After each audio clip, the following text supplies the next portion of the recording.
Yeah. Uh. Yeah.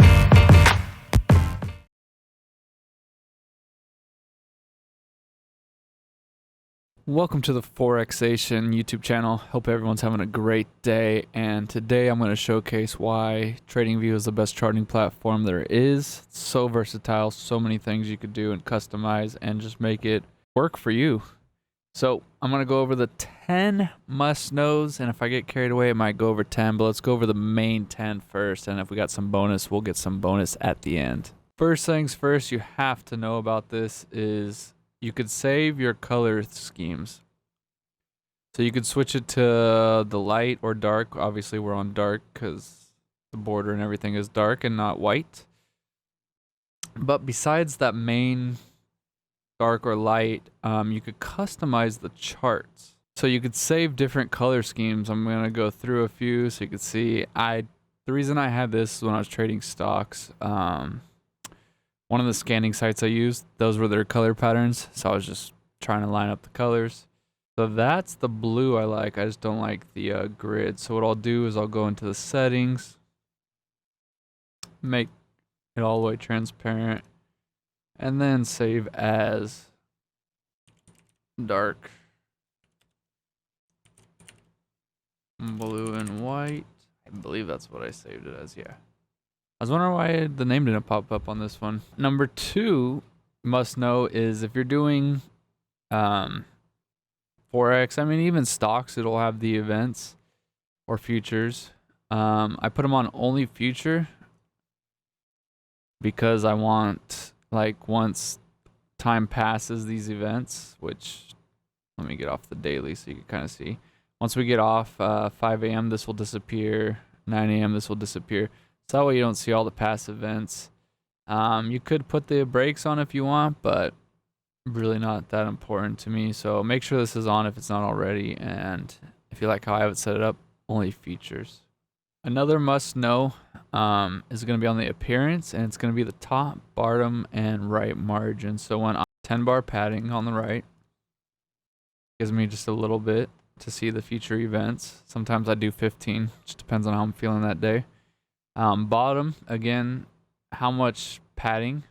And if you see when you put your mouse over this, the zoom in, out, left, and right comes up. So I kind of have it right where it really won't interfere and you could see all the data. I could probably bump it up to 7 just to really make sure no data goes underneath there. And then same with the top padding, I have 9%. And that's because I put the toolbars up there. Let's see if we can get close. So you can see my toolbars are up there, and if I were to, I don't know, draw a line, second toolbar for this comes up, and I could overlap it just a little bit because it will disappear. So I kind of have that padding so no data gets overlapped, and I can see this entire chart while I'm working on everything. So the next tip you're going to need to know is grabbing these to zoom in or out. I use the scroll wheel when I'm going horizontally with the date and time. But when I'm going price, you could do the scroll wheel as well. Just put it over this. But usually I just click and drag. If you watch my back testing video, you'll see that to get better back testing results, I squish the data, so I really don't know what trends there are. Obviously, I could tell a little bit there, but you're going to forget when you go way back here and start back testing. Data comes out, and then you can start testing as if you're actually testing.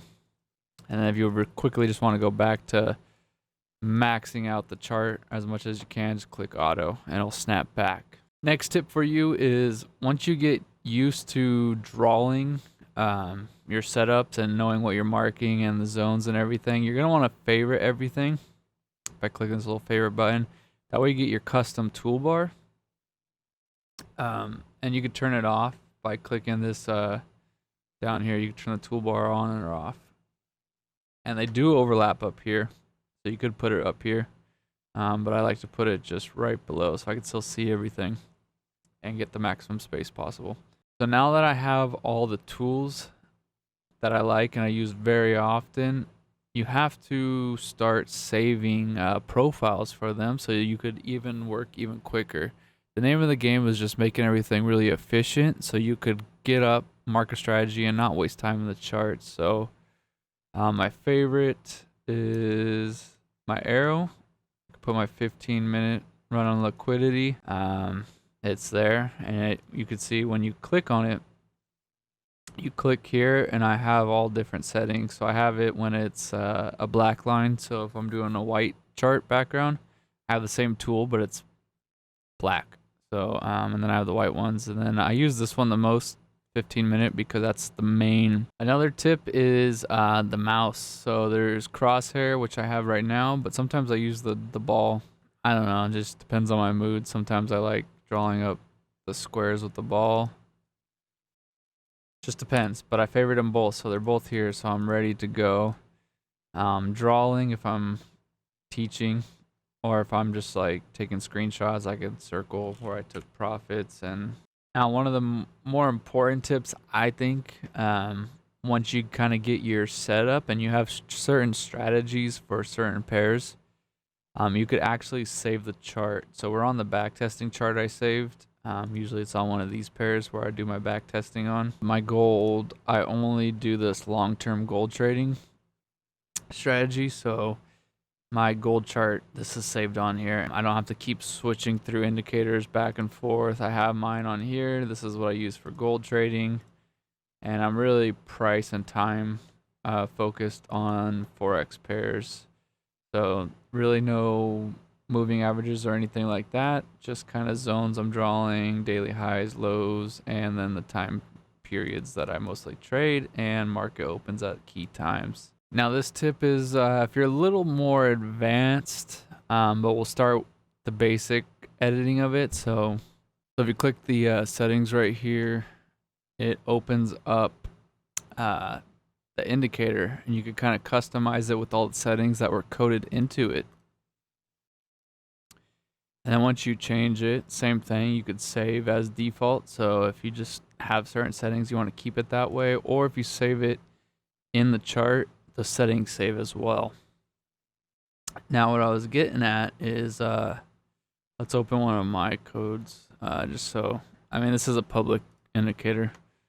Mine aren't public yet. So we'll just open this up. So you can see it's locked because they don't want us to edit and save over this. But what you can do is copy this code or make a script copy. Now, because it's public, you're allowed to do that. And then you could go in here and edit or delete code. So if there's just too many settings, you want to strip it down, or you want to change the default color, or just anything you want to change in here, you just do so by getting the Pine editor, or you could click the code brackets on the indicator. This is how I learn a lot of coding as well. I'll pick an indicator, and if I like certain keys from it, I'll copy that section, or I'll just rewrite it, edit it to kind of how I want it to fit. And that's kind of how these got played out. They're kind of a bunch of different indicators stripped down, choosing just the parts I like and then combining them into two. So instead of having like 8 different indicators on here, which I can't do, I think I'm limited to 6 or 5. I could condense them down into a few. And then that's also why I saved this chart on a separate one, because I could have just these 2 indicators here and not have 6 on one and then just turning them off. Which also plays into another role. I really don't use this indicator, but it's just there if I'm testing something. This is another tip. So if you go to your settings and go to visibility, you could choose the time frames that this indicator shows on. So let's say we only want it on hours, minutes, and seconds. If we go to the hour or the weekly, you'll see this orange I slash, and then that shows that it's hidden automatically on here because it's not part of the time frame you want it to show on. I lost track of how many tips we're at, so we're just gonna keep going till I run out of tips. We'll just edit it down and make it nice and crispy. So strategy tester is where we could test many different strategies. So if we just search community scripts and then we go anything with this little symbol right here are going to be strategies. So we could do this Bajorgum double tap. 3.8% drawdown, 4.47 net profit. So we lost $41 and made 44, almost 45. You're averaging about $6 a trade. But what's cool is you could do different time frames and see the visual graph of your the strategy tester. So definitely not good on the 15 minutes. Not good for this pair. And then you could try it on different pairs and you'll get different. So you can see like the 4 hour on here, no go. Profitable on the dollar. Gold, no. Go to the daily, definitely not. Short term, a little bit. So you can really mess around with strategies. And if you know how your trading rules and you could code your trading rules, then your strategy is going to get automatically tested. Then you don't have to do back testing and then document everything in a spreadsheet.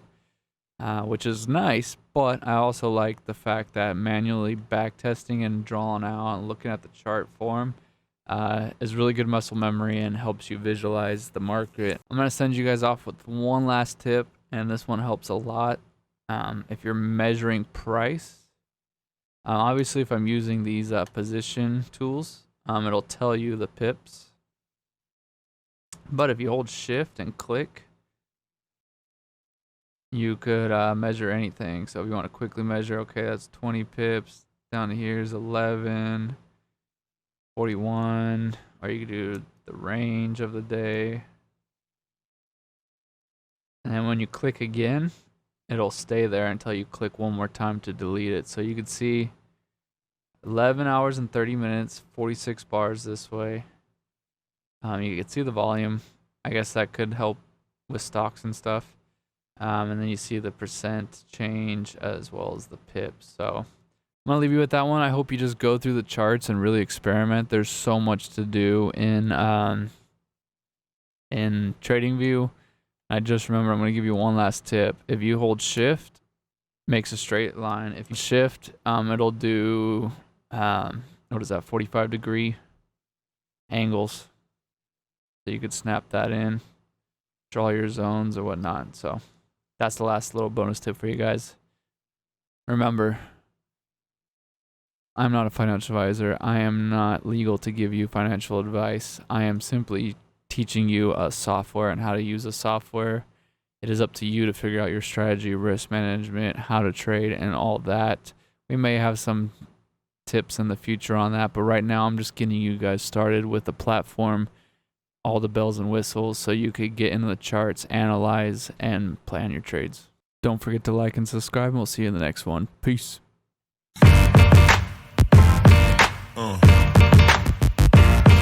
Yeah. Yeah.